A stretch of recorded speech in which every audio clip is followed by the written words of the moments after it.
In the past few years, we've heard the term free agents and been told we would all need to become one in order to succeed.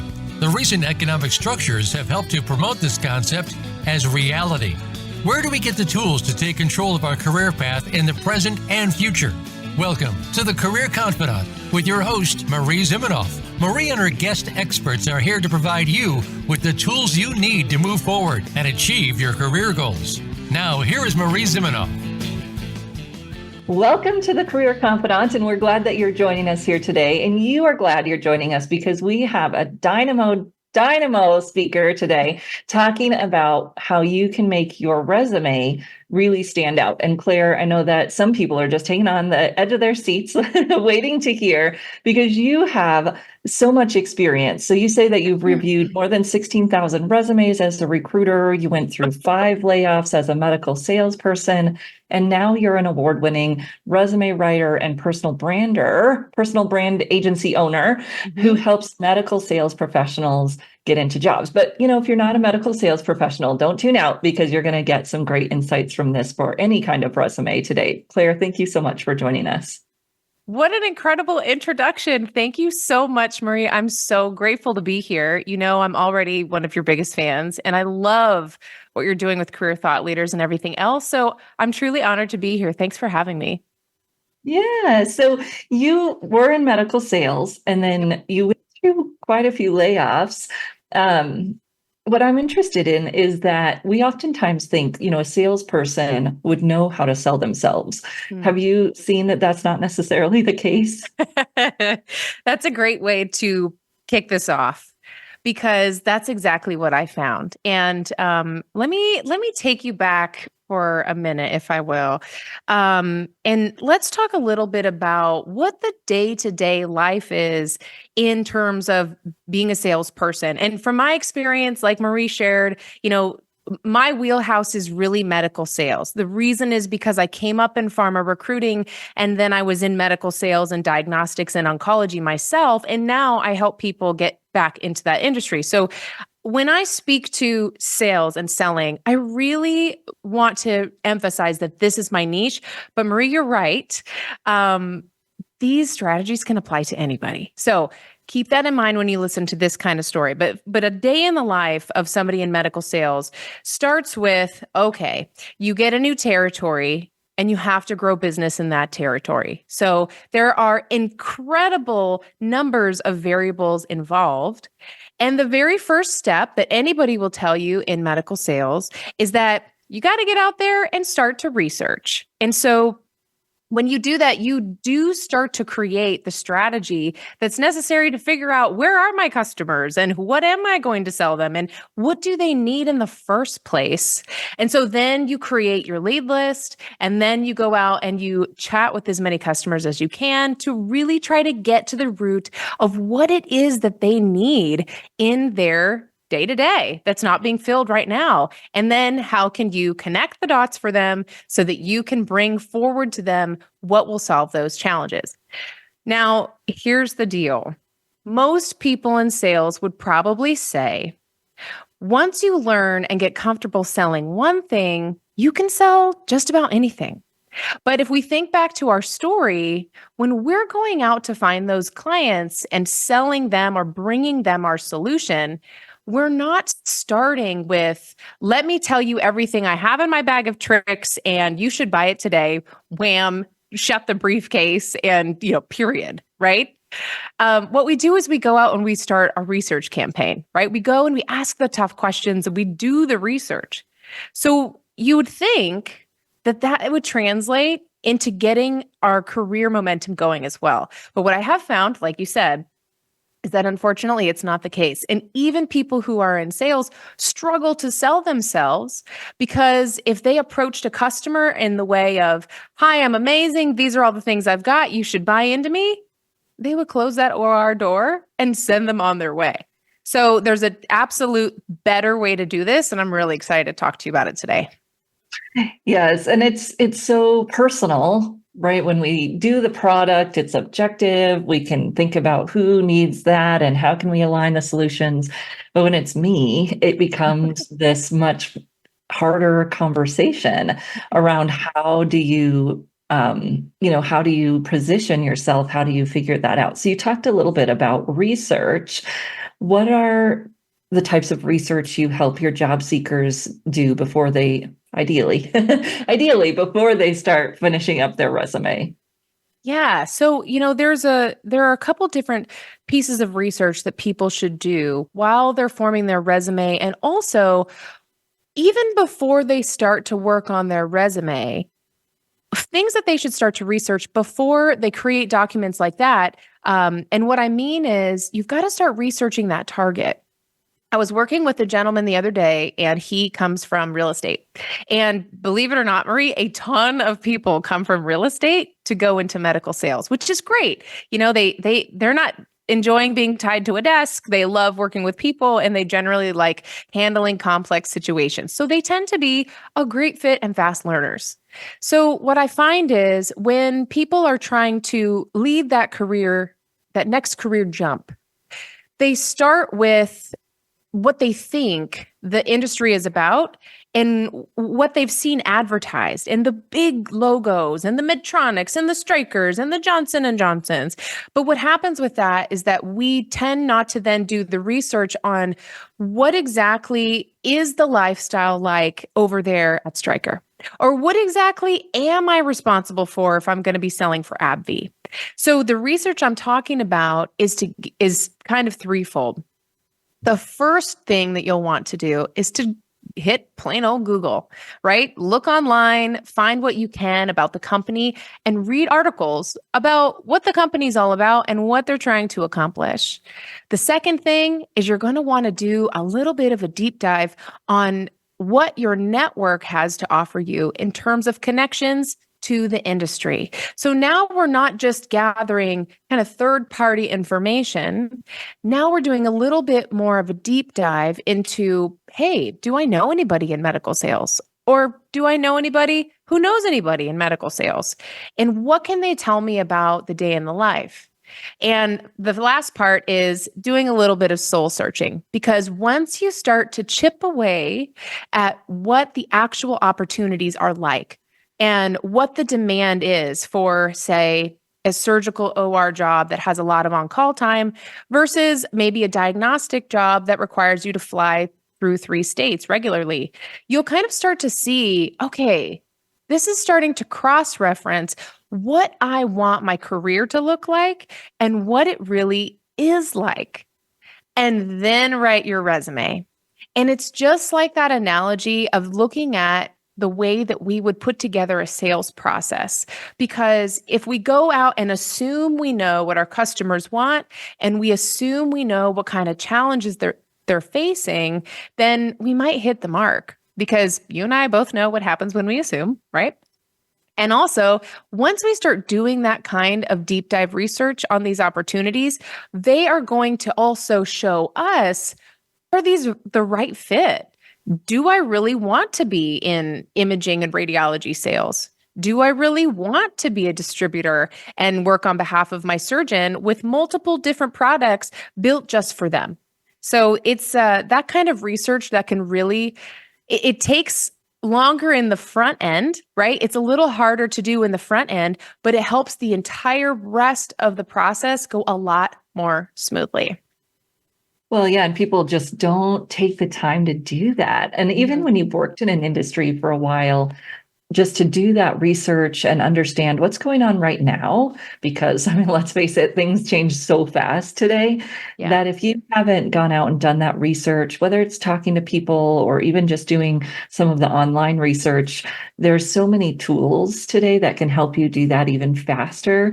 I mean, you can go to Bard or Perplexity and ask it to do a SWOT on the company, and it'll pull from the SEC filings and everything that might be available out there and give you a really good place to start when you're going to go out and talk to people, so you sound like you know what you're talking about and you have really good, thoughtful questions. And when you really get into the head of the person that's going to be hiring you, that makes your positioning so much more powerful. And I know that that's what you help people do, right? Is really come from that position of power.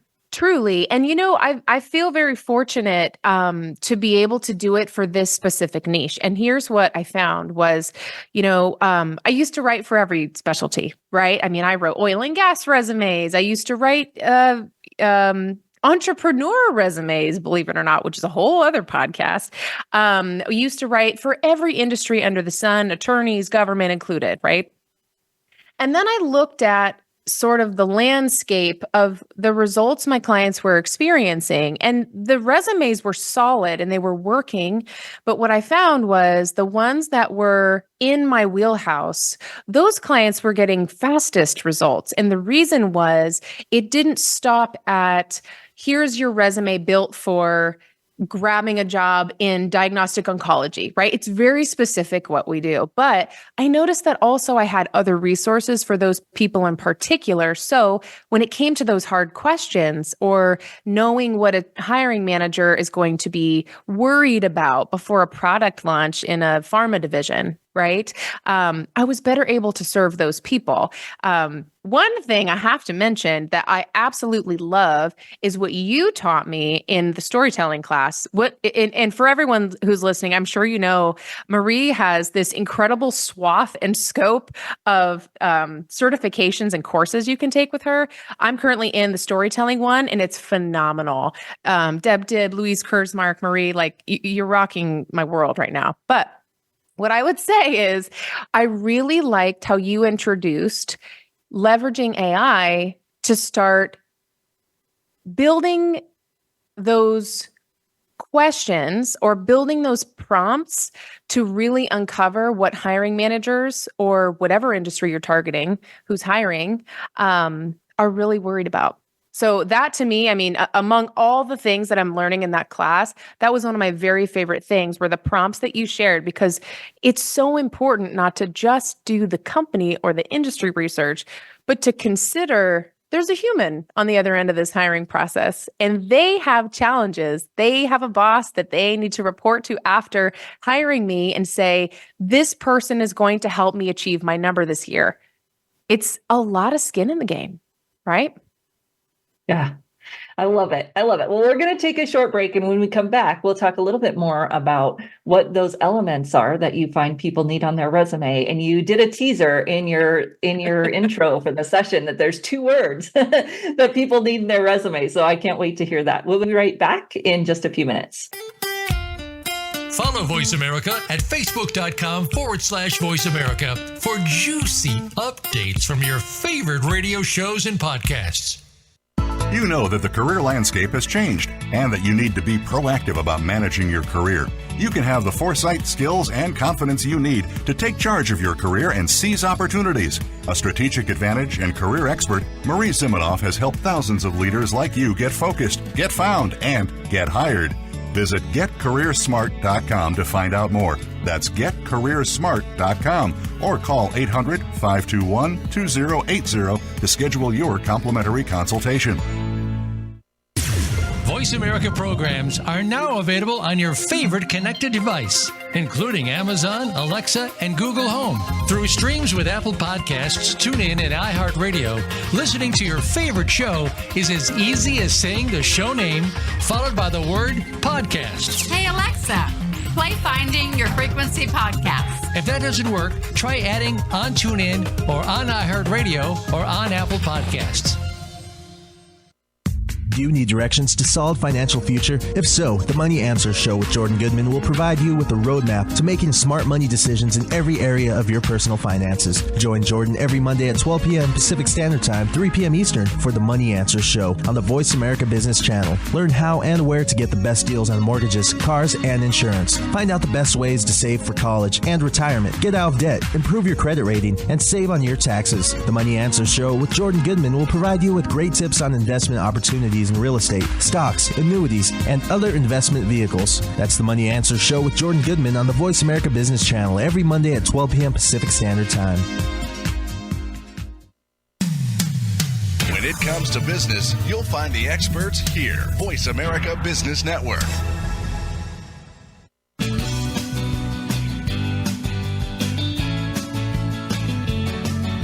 You are tuned in to the Career Confidante with Marie Zimenoff. If you have a question or comment for Marie or her guest today, please call 1-866-472-5790. That's 1-866-472-5790. You may also send an email to marie@strategicadvantage.com.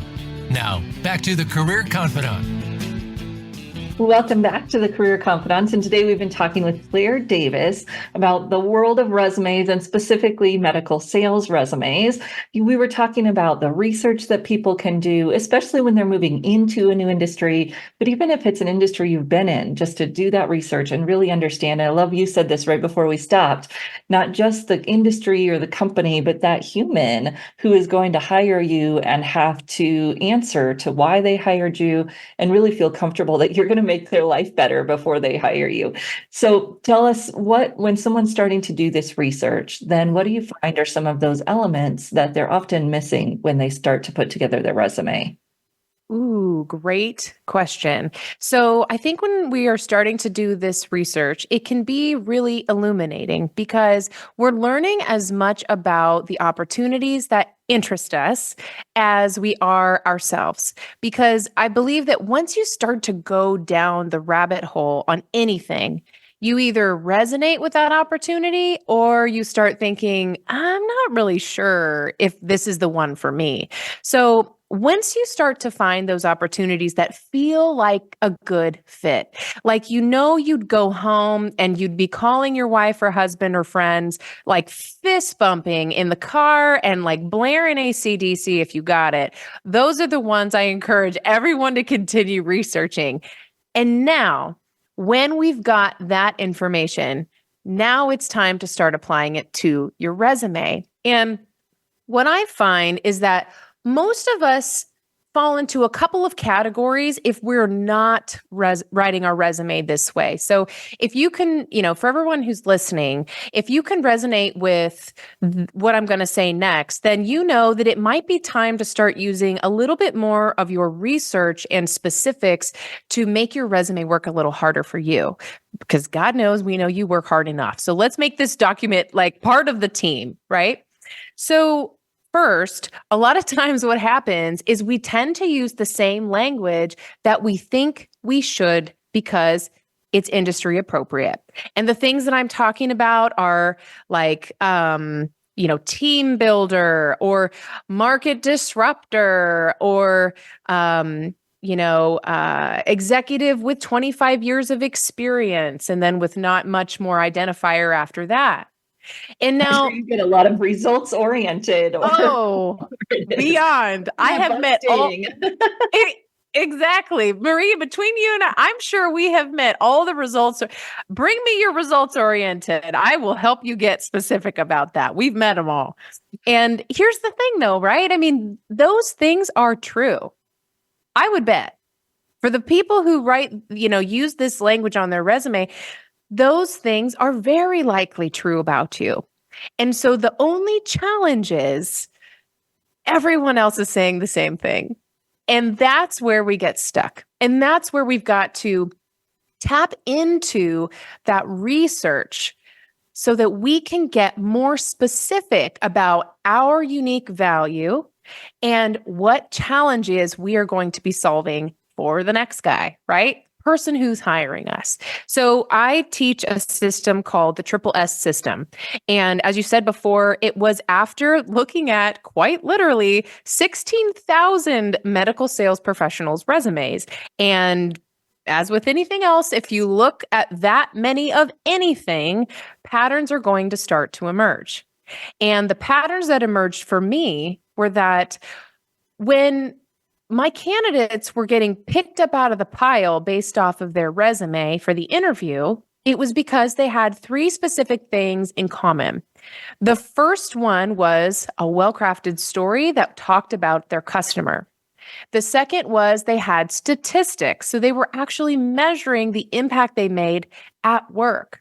And the third would be style. And that's where we leverage a lot of the psychology of human decision-making from a piece of paper so that people look at your document and suddenly think, oh my gosh, like Marie just gets us, man. And whether they know it or not, it's the law of familiarity at work, and it's a beautiful thing. So let's start back to that first one though, because typically what I find is people either tend to use the same industry terms that we're all using because we feel like this is what you say in medical sales. You talk about this, that, or the other, and then it's all kind of blending in with everybody else. Or I see resumes often that mention what people want. So it'll be a short synopsis at the top, and then it will say seeking medical sales associate role in oncology. And as long as I've been alive, I have never met a hiring manager who hired anyone because they needed to be hired. And that's what I really want to re-emphasize for everyone. And it's a little bit of tough love, Marie, because do we need to be hired? Do we need to make ends meet? Well, of course we do. But if you think about how you and I buy something, we rarely buy anything because somebody needs us to do it. We will almost always buy something, though, with the underpinning that it either solves our problem or makes our life easier or just makes us really, really happy, right? So I would encourage everyone to take the research that we talked about in the top of this show. That's things like what's happening in the market. What do the quarterly statements from the company say is going to happen next year? And what is the CEO talking about that he wants to start moving toward as the stretch goal for 2025? And start to use those kinds of things as the relatable part of your story. So for our system, the story takes two parts. It's as much of your unique value proposition, which is who are you uniquely as a professional? Maybe you're in sales, yes, but you're not just a results-oriented team player, right? But Let's hope not. yeah, right. I'm like, well, I know most of everyone's results-oriented, right? But what else is unique about you that you bring to business? And Marie, have you also found that this can sometimes be the hardest part of the journey is the introspection piece? Well, and it combines with where I think you're headed next. Is it what's unique about you, but then it has to connect with the audience. And so sometimes people will come up with things that are unique about them, but it doesn't fit into the story they want to tell on their resume. Right. And so that's the challenge for a lot of people is, and you just said it very well, what's unique about you in business, or what's unique about the way you work, or what's unique about your experiences, that maybe not everyone else has the collection of experiences you have, although then you've still got to make sure that those connect to value for your end reader, if you will. Right. Well, and, if we're talking about, taking you, for example, Marie, you bring you bring dozens of skills and certifications and expertise for people, right? But if you were going to position yourself for a certain role, even you wouldn't talk about maybe every single one of those strengths. And that's what I want people to really hear today is if you aren't sure what you should talk about as far as your unique value proposition, don't sweat it. Let your target tell you what they need.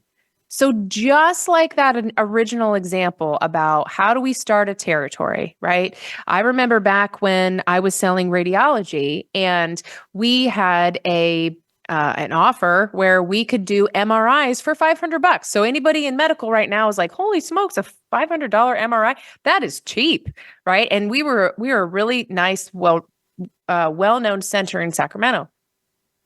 And so at first I was promoting my entire bag of tricks. And then suddenly I realized, but there is this specific market over here I want to target. What do they need? They need MRIs that their patients can pay cash for instead of use insurance, and they're not going to break the bank, and they get the treatment and the help that they need. So it's the same way. When you start to do that deep dive research on what's happening with this company and what's really going on in the market, good, bad, or indifferent, it will help you to connect the dots between what problems do they need to solve and what about me makes me ready to solve them. And that is your unique value proposition. It doesn't have to be fancy. It doesn't have to be like the influencer, like I help this person this way with, this method for this result. Like you can absolutely use any of those methods. But if you start with the target's needs and challenges, that is the fastest way to identify within yourself what parts of you need to bring to the table. Because the truth is, for everyone listening, you probably could have an entire novel right now written about the impact you've had in your life and business. So now we want to make sure that not only are we talking about what are we uniquely great at, what do we get complimented on all the time in business that seems not not a big deal to us. It's just something we enjoy doing, even if it's challenging. It's not hard for us, but to other people is an absolute chore. What are those things that are relevant to the challenge you're trying to solve for the company you're targeting? And that's how you do it. Right. I love it. All right. We're going to take another short break and we're going to come back and we'll finish up talking about this part of the resume. What are some of the other 3 S's and kind of tie it up with a bow. So we'll be right back in just a few minutes here on the Career Confidant. Voice America is on LinkedIn. Connect with us today. You know that the career landscape has changed and that you need to be proactive about managing your career. You can have the foresight, skills, and confidence you need to take charge of your career and seize opportunities. A strategic advantage and career expert, Marie Zimenoff has helped thousands of leaders like you get focused, get found, and get hired. Visit getcareersmart.com to find out more. That's getcareersmart.com or call 800-521-2080 to schedule your complimentary consultation. Have you become a member yet? Sign up now to become a member of Voice America. It's always free and easy. Plus, you get to take advantage of some great member benefits. Get unlimited access to millions of hours of on-demand content across all of our channels. Keep track of your favorite episodes, shows, and hosts in your own customizable library. Find out what shows you might be interested in based on your favorites. Plus, you get insider access with our newsletter. Membership gives you more. Sign up at voiceamerica.com and click register at the top right. Say It Skillfully is my radio show about being who you are and saying what you think needs to be said. This is your host, Molly Chang. I'll help you find the right words to tackle any challenging conversation you've been avoiding. Whether you're part of a small project team or leading a giant company, the more you accept that you're part of the problem, the faster you can be part of the solution. You'll learn how to achieve success on your terms and be happier, healthier, and more productive at work and in your life. Check out sayitskillfully.com for practical resources, including my 90-second videos, real life examples showing you how to speak up skillfully. I invite you to call in with your questions. Join me live every Tuesday, 11 a.m. Eastern, 8 a.m. Pacific on the Voice America Business Channel. And no, I'm cheering for you. When it comes to business, you'll find the experts here. Voice America Business Network.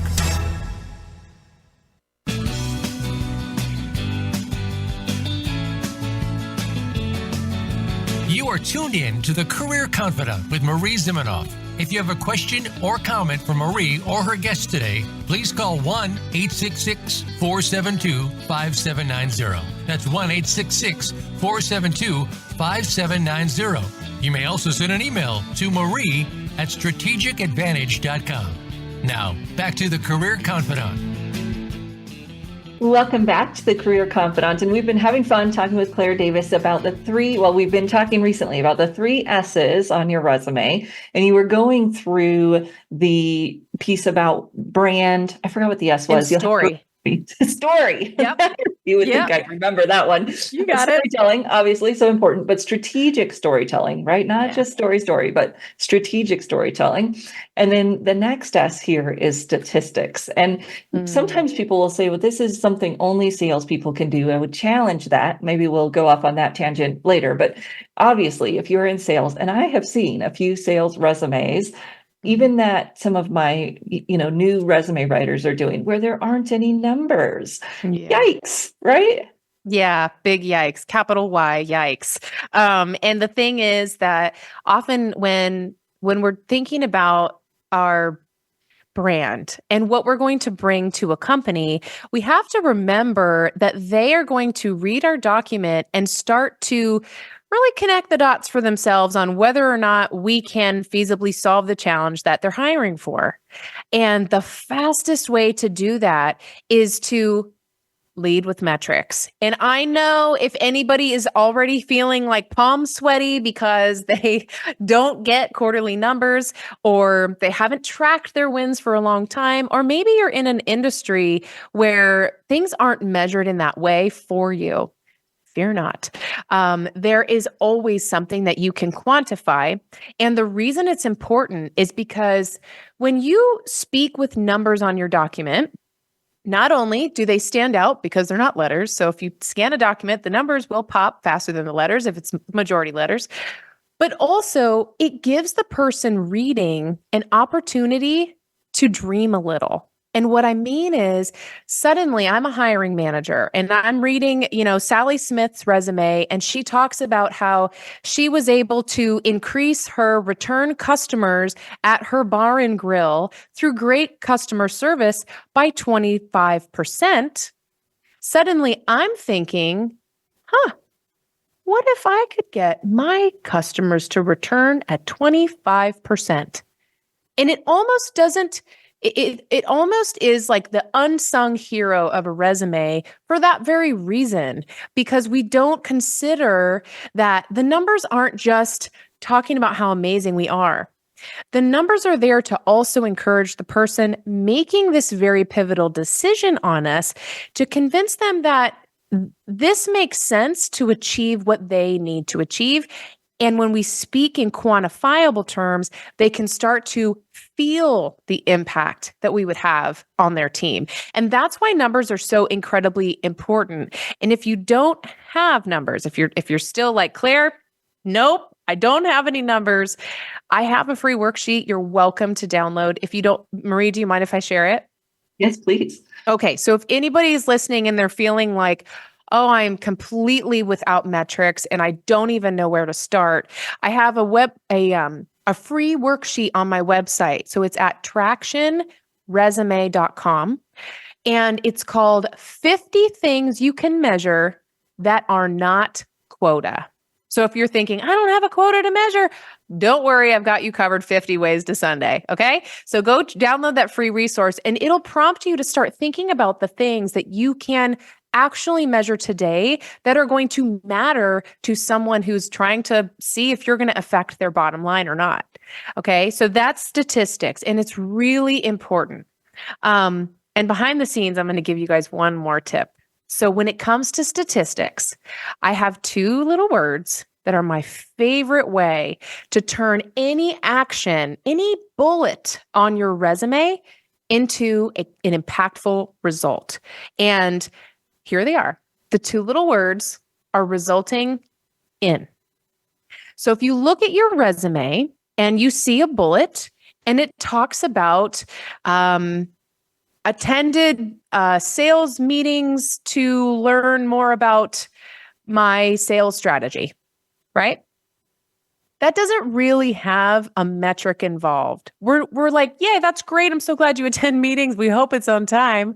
But at the same time, what's in it for me that you attended those meetings? So if you add the words resulting in to the end of your bullet points, it's going to prompt you to get to the impact. So why did it matter that you went to those sales meetings? Maybe you developed 3 new partnerships with your colleagues that gave you access to the top 10 academic centers in your region, right? Whatever it is, if you add the words resulting in, you'll be able to now unlock why your activity was important. And that is something that people will absolutely make hiring decisions on. So have you used a version of this, Marie, to get the impact across? Well, so Deb calls it the so what, right? You did that, so what? And you're right. What most people have on their resumes is the actions, and we've got to dig a little bit more to find the results. And I love, you just said you got access to the top 10 academic centers in your region. There's a number, right? You've got that 10. So it's not a quota, but it's the scope, or it's the count of customers. There are so many ways that you can do that. Now, I'm sure you tell this to people too, but when you've got the statement and you say resulting in, depending on what the result is, flip that puppy and put the result at the beginning. So access the top 10 academic institutions in the region by attending the sales meetings and forming partnerships. Then you've got the win, the juice at the beginning, and that's going to make it that much more interesting for people to read, right? Yes, that is such a brilliant next step. So if anybody also is thinking, well, am I going to repeat the words resulting in every single bullet point? Well, no, but this helps you get in the frame of mind you need to be to get a result or a metric or an impact statement out of an activity. And then do exactly what Marie is sharing, which is get that result to the front of the line. And then you can kind of massage the rest of the wording as you see fit. But now, instead of just talking about the what we are doing, we're now talking about why the thing we were doing was important. So that's such a great addition, Marie. And let me know, are you ready for me to talk style? Yeah. Okay. So the Triple S system, as if you've been listening today, it's story, style, and statistics. And style is one of my very favorite components. I mean, results, yes, of course. I live and breathe results language. I love it. And of course, your story. We're obsessed with telling professional stories. But style is really important. And the reason is this is where psychology comes to play in the art of behavioral decision making. So I want you to think about if you were looking at two black and white resumes for a minute, and you're trying to make a decision, and one is kind of talking about someone's experience in a general sense for a general market. And then you have another, but they're talking about specific experience that you need to bring on the team for companies like yours. And also, somehow, this man or woman is even formatting it in a way that's familiar. That resume, they just feel like they're practically already part of the team. That's the hallmark of a good style. And I do not mean that this is going to be flashy graphics or, big, loud, emojis on a resume or a picture or your photo, none of that stuff. But adding nuances that are familiar to your target are a huge trust building component. And it's not because we're trying to dupe anyone. It's because you're taking the time to write a resume in a way that says, I'm writing this resume to you at Johnson & Johnson because I want you to know that I'm that interested in being your next solution. So a couple ways you can do this. You can research the company like we talked about at the top today, and you can start to gather little details about, okay, what's the language that they're using?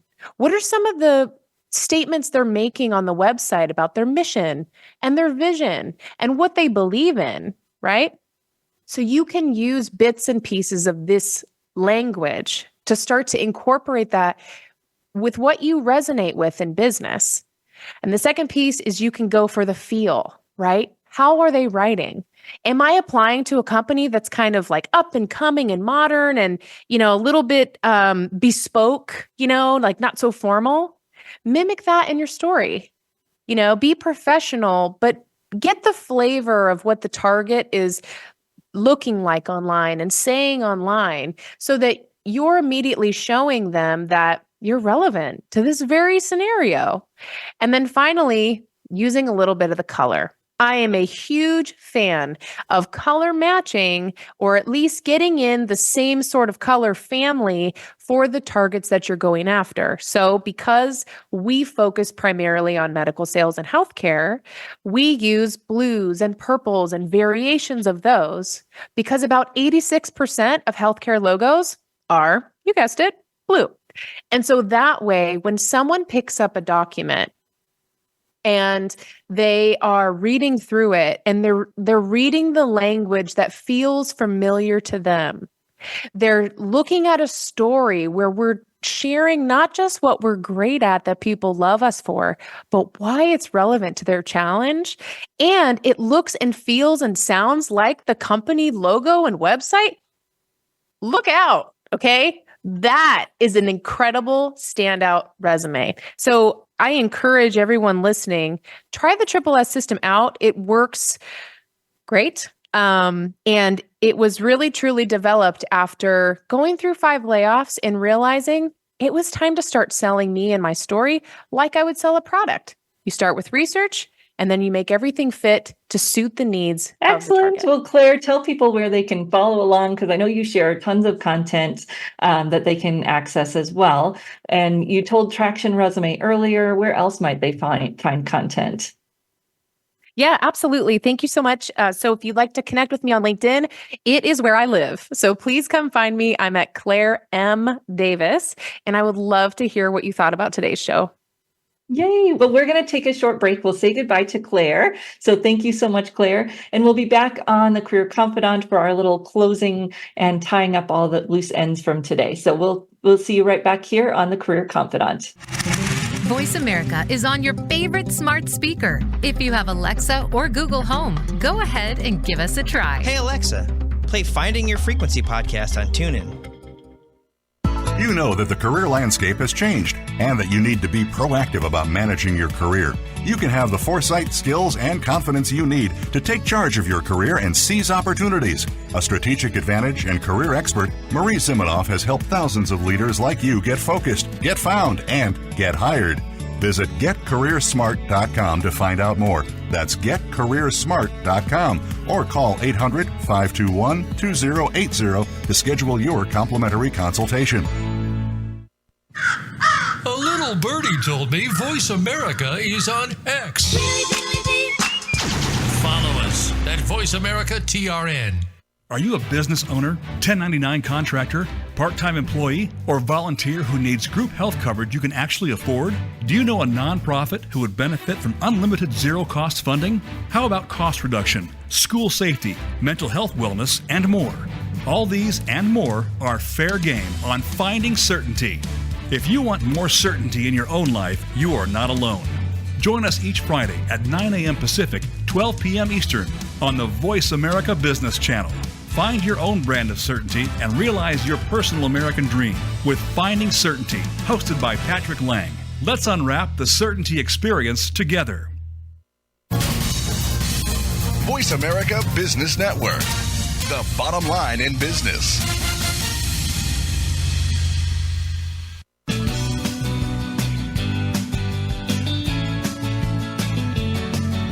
You are tuned in to the Career Confidant with Marie Zimenoff.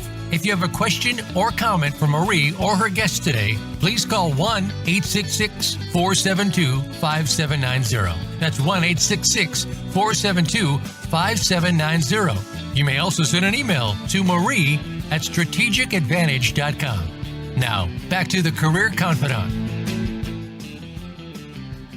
Welcome back to the Career Confidant. And today we were talking with Claire Davis about how she is helping people with their sales resumes. But again, I think the insight she shared really fit for everyone. She talked about the 3S system.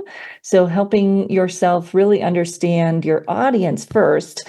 And I guess that's kind of the pre-S. The pre-S is really understanding your audience, because everything else is going to have that background or not. And really, if you don't have that, all the other pieces could be a lot of work without a lot of results. So get an understanding of that audience, do both the online research as well as talking to people that work there or have worked there or in the industry as close as you can get to your target companies. So once you do that research, then you're going to dive into your 3 S's of the stories, those stories that really connect the dots, that show why you are the solution to your audience's problems.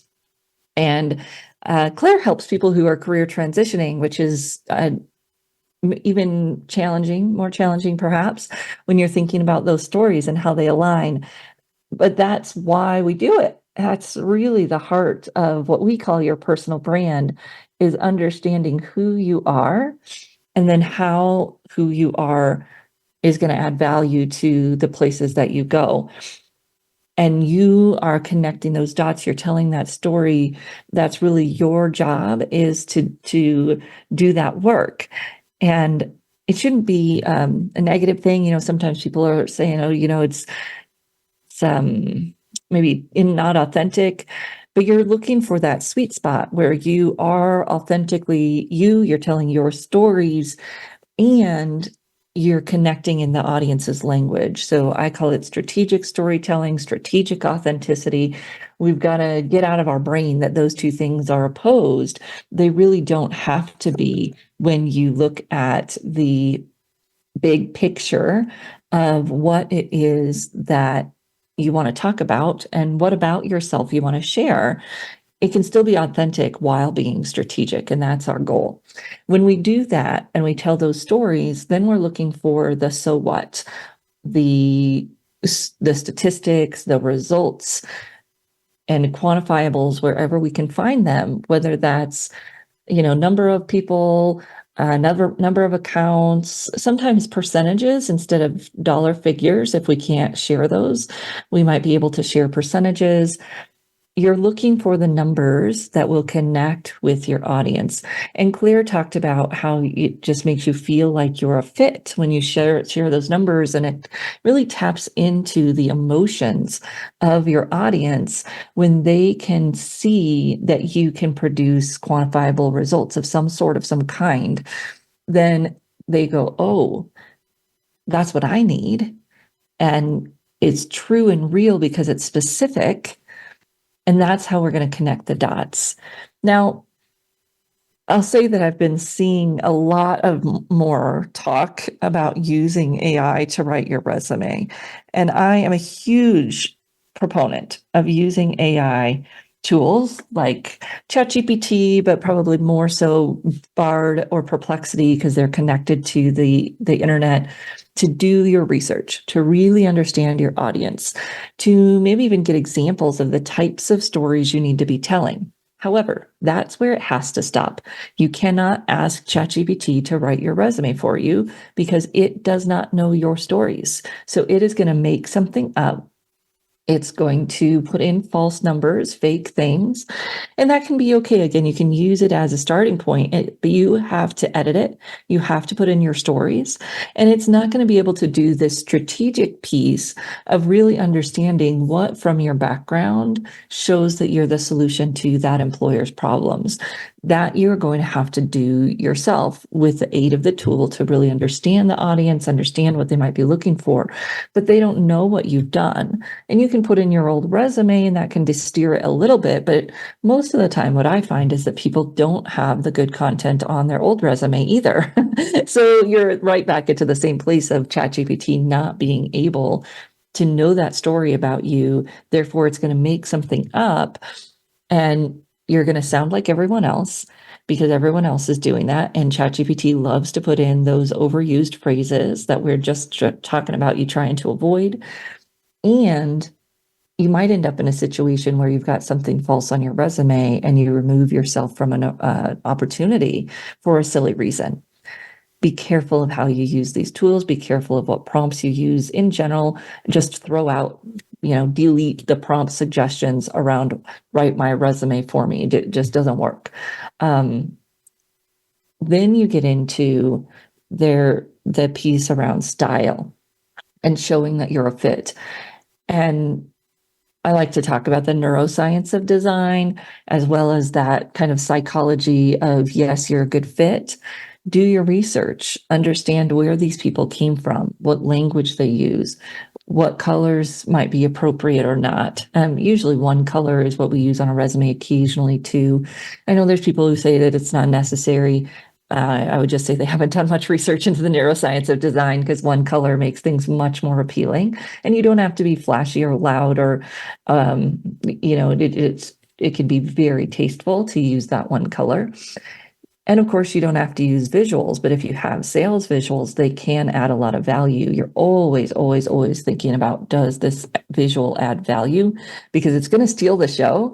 And if it's not stealing the show for a good reason, you're in trouble. So that style is really understanding the industry, doing the research, getting a variety of opinions, because you'll get a variety of opinions. You want to be able to see what else people are talking about.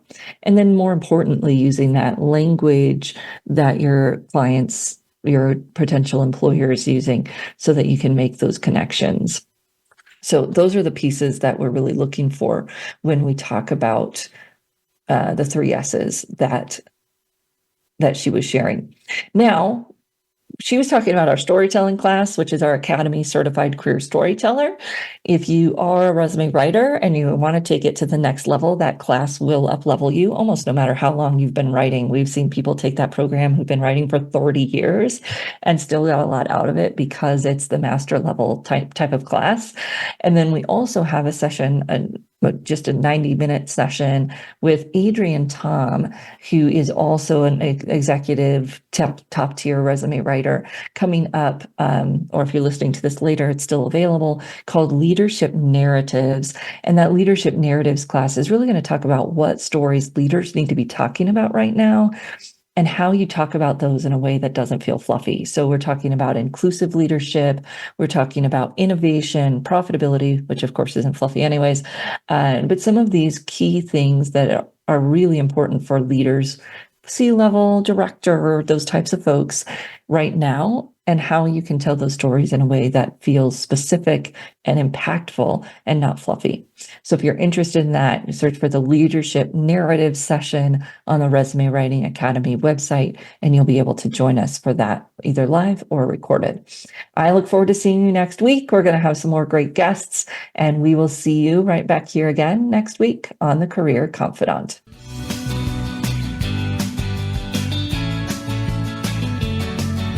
Thank you for listening to the Career Confidante. Marie Zimenoff will return again with another terrific guest next Monday at 2 p.m. Eastern Time, 11 a.m. Pacific on the Voice America Business Channel. Be sure to join us then.